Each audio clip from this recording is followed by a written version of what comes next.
The wind thrashed wildly in the night sky, whipping and tearing at Jack's exposed face. If he stayed on the road much longer, hypothermia would most likely take him before sunrise.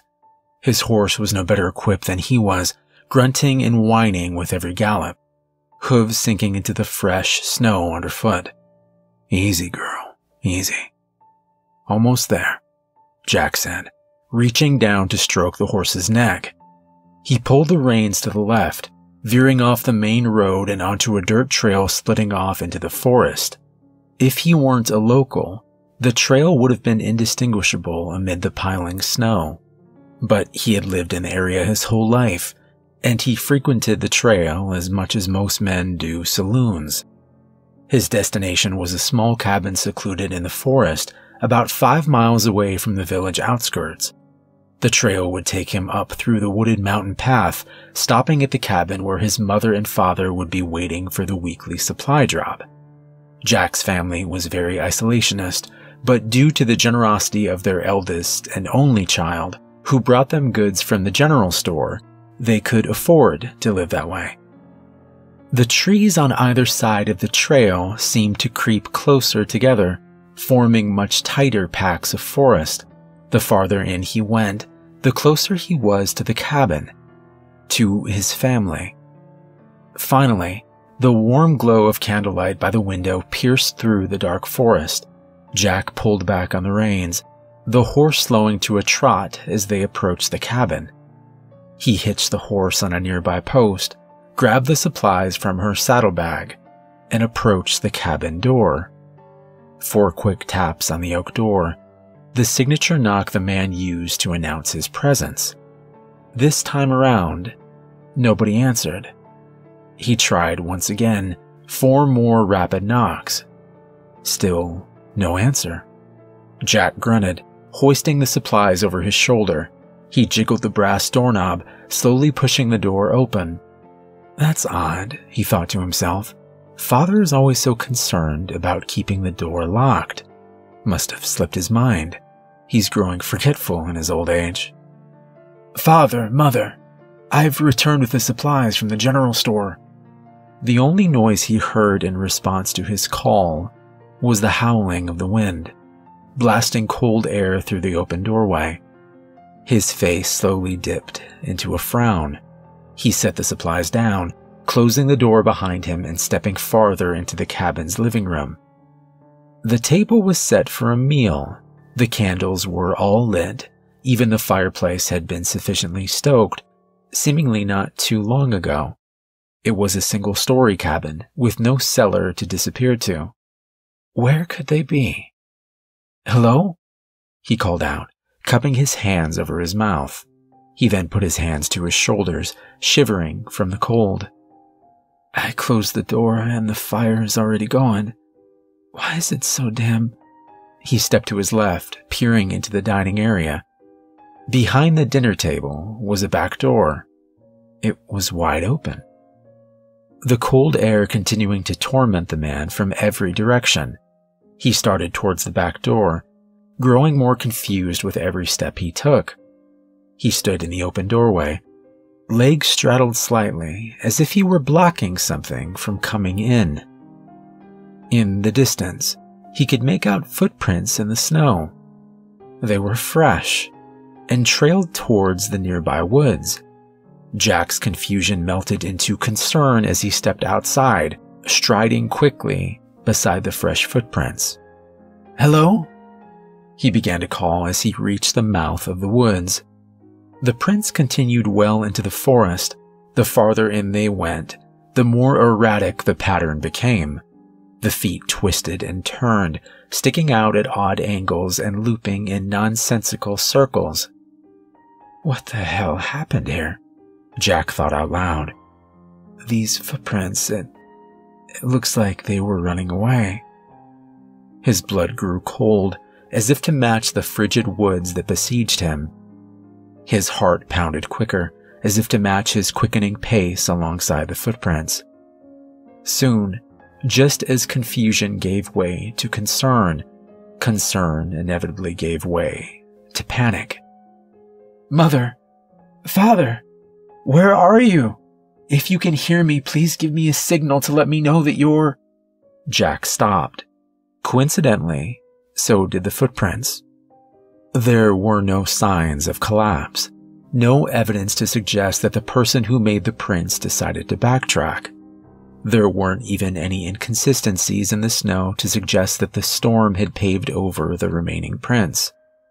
They simply ended, as if somebody was running for their lives, only to be plucked off the ground like berries on a bush. Jack surveyed the surrounding area. Nothing was making sense anymore. "First they disappear out of their home," Jack exclaimed aloud to nobody in particular. "Now I'm supposed to believe that they disappear off the face of the earth? What the hell is going on?" As soon as the question escaped his lips, Jack's surroundings were suddenly plunged into darkness. He tilted his head frantically towards the sky, which had been all but blotted out. Jack was hopelessly stranded in an inescapable darkness, which, to say the least, did not put his mind to ease. What the hell? In less than a minute, the sky returned to normal. Whatever strange blackness that had plagued the air was gone as soon as it had come.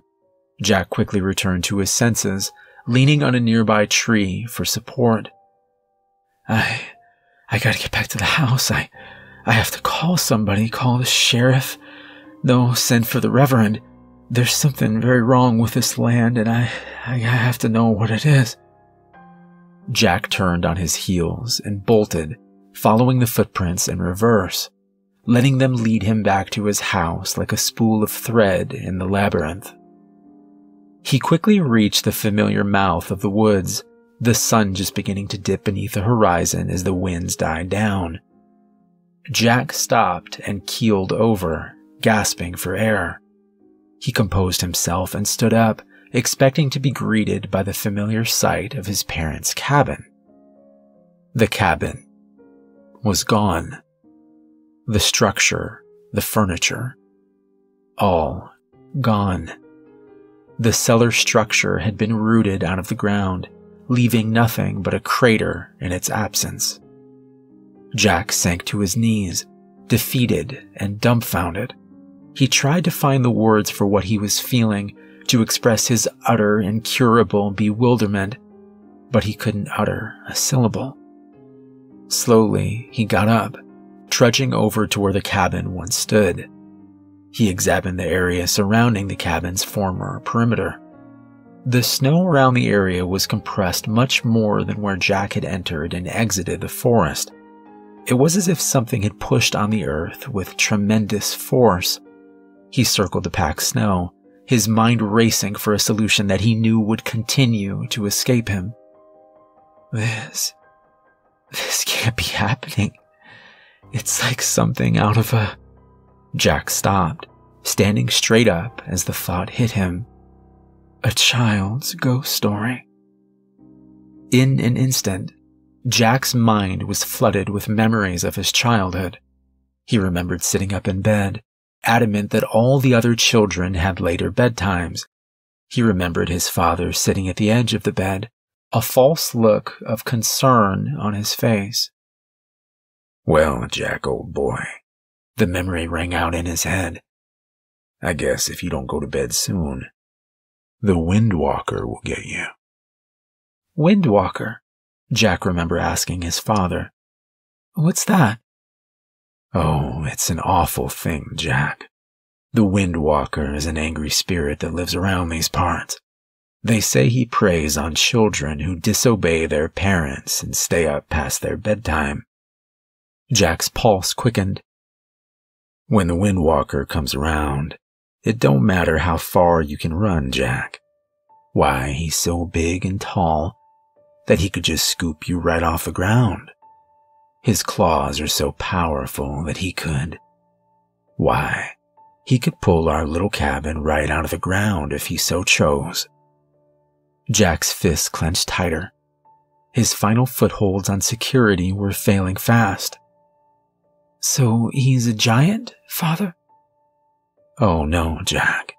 He's big, but make no mistake about it, there's only one creature like him, and it's him. Where does the Windwalker live, Father?